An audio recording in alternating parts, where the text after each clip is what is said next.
Well, we have the Shaman Order Hall. Ooh. And the I'm ready. Shaman Order Hall is in the Maelstrom. Maelstorm, but it's Strum. I know. Yeah. Remedies always corrects me. The Shaman Order Hall is in the Maelstrom. And I want to Nice, tell Strum. you, Where are you from? I want to tell you, this hall is so pretty visually. Like you're in the middle of the Maelstrom, and water's crashing up against the rocks, which you guys are going to see, because I kept like grabbing that footage of it crashing against the rocks. There's also a little mini game, which you guys are going to see towards the end of the video when it's talking about the lore. I tried to do the mini game. I couldn't get it. The second I hit the stop record button, I fucking got it. And I was like, man, I didn't even get that on recording. There's the Shaman mini game with the totems. It's a totem board, and you have to swap all the totems around until they're water. It's between water and fire. And all the totems have to be water in order for you to clear that little level, and then you move up a level and you get to... It's you guys will see as we're going through it, and I want to make sure that I do have the Shaman Hall. So I'm going to let Lycan go ahead and get into some lore right now while you guys have this beautiful video walkthrough. Okay. Well, whether you're being burned by fire, doused by water, or face smashed by spirit animals and elementals, the Shaman is a force to be reckoned with. The Shamans originally were Horde class only. Only orcs, Taurns, and trolls were actually be able to be shamans when Warcraft first dropped in vanilla.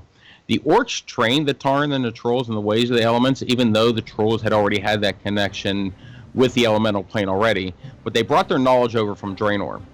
Now, while on Draenor, however, they worked hand in hand with the Draenei at first.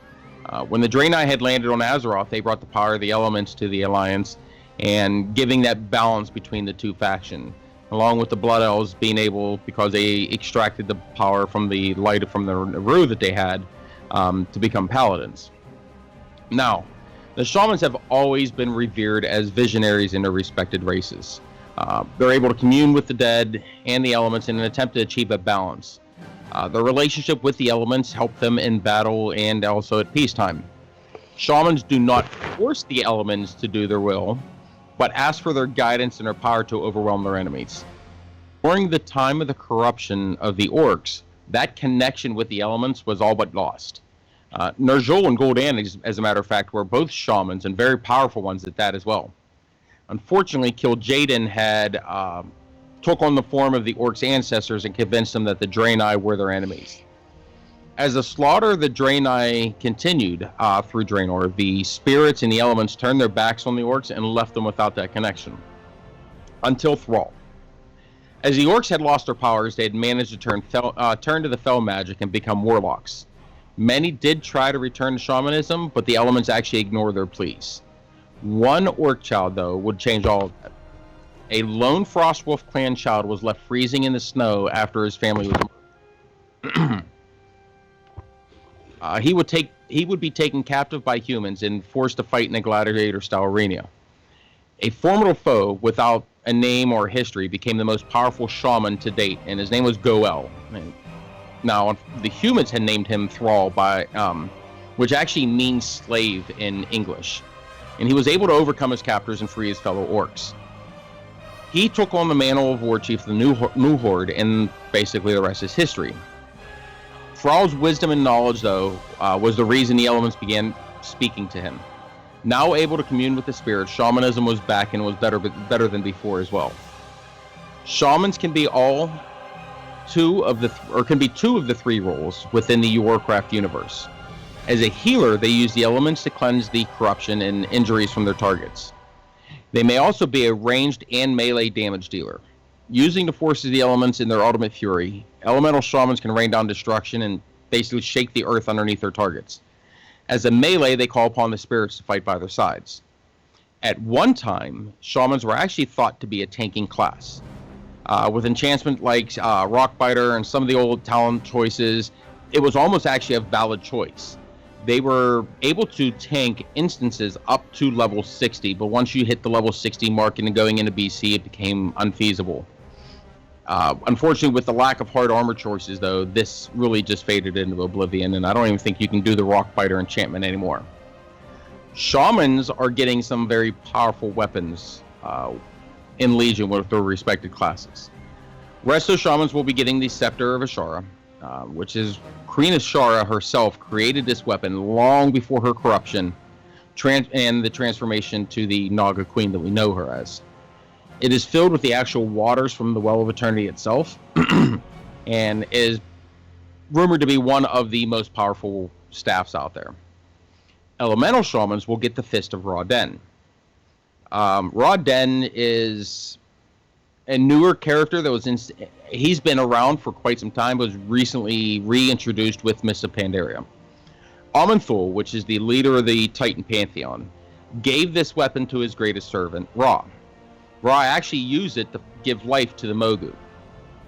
He also used this weapon to fight the Black Empire. Now, if you're not sure who the Black Empire is, they were one of the first civilizations on Azeroth. They were ruled by the Old Gods themselves.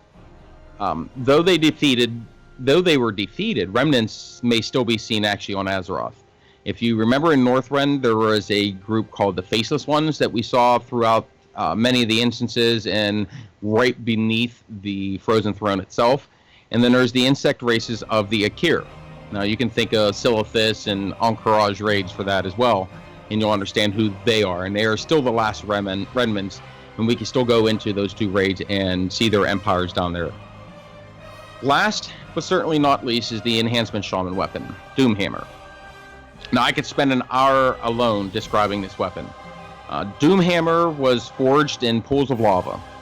It was entrusted to Telkar Doomhammer, which was the father of Orgrim. Now, Orgrim is the namesake of, obviously, the place Orgrimmar. Orgrim loved the weapon and admired it from a very young age. Knowing that one day it will be his. In a meeting between Orgrim, Dorotan, and Velen, yes, that Velen. Remember, like I said, the Draenei and the Orcs were close at one point. They shared a lot of their technology, and that's how the Shamans were able to become. The Draenei were able to become Shamans.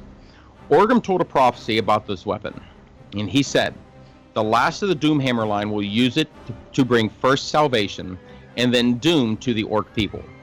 Then it will pass into the hands of one who is not of the Blackrock clan. All will change again, and it will once again be used in the cause of justice." So, it was given to Orgrim, and then it was passed along to Thrall at Orgrim's death. Thrall wielded this powerful weapon for many years, using it to do battle and also to rule the Horde itself as war chief.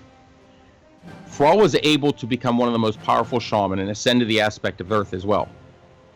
He was able to calm the elements during and after the Cataclysm, but he had lost that connection to the elements. During the battle between Garrosh and the Grand, and this is in the Warlords of Draenor expansion, he and Thrall battled in a mock Gura to take back the leadership of the Horde. Now, what a mock Gura is, basically, you are doing a one-on-one battle to the death. Now, Thrall had changed that to make sure that if it was going to be, it could have been non-lethal, but it was a battle to the death, and it was hand-to-hand combat. You were allowed one enhancement and one weapon. During this battle, though, Thrall forced the elements to kill Garrosh. If you remember, they binded up him with that hand that came up out of the ground. The lightning came down, struck him, and killed him. Thrall has been unable to wield this Doomhammer ever since. The elements themselves have actually gone silent to him in opposition to the Makara and the murder if it's called what it is, the murder of Garrosh. So those are the weapons that we're getting coming into the Legion. Two of them are not quite as well known, but come from very powerful people and that we've seen in the lore. One of them is Doomhammer, and now we understand why we're getting Doomhammer, because Thrall willingly is not just going to say, "Here, you can have it." So, in conclusion, are you going to be able to pick up Doomhammer and have the elements work for you? Will you be able to wield the power of the Titans as Ra-Den had? Or will you choose to cleanse Azeroth with the power of the Well of Eternity? And I found this little quip at the end. It was from Warcraft 3, and it says, "Rise, Shamans, and follow in battle, yelling, storm, earth, and fire, heed my call."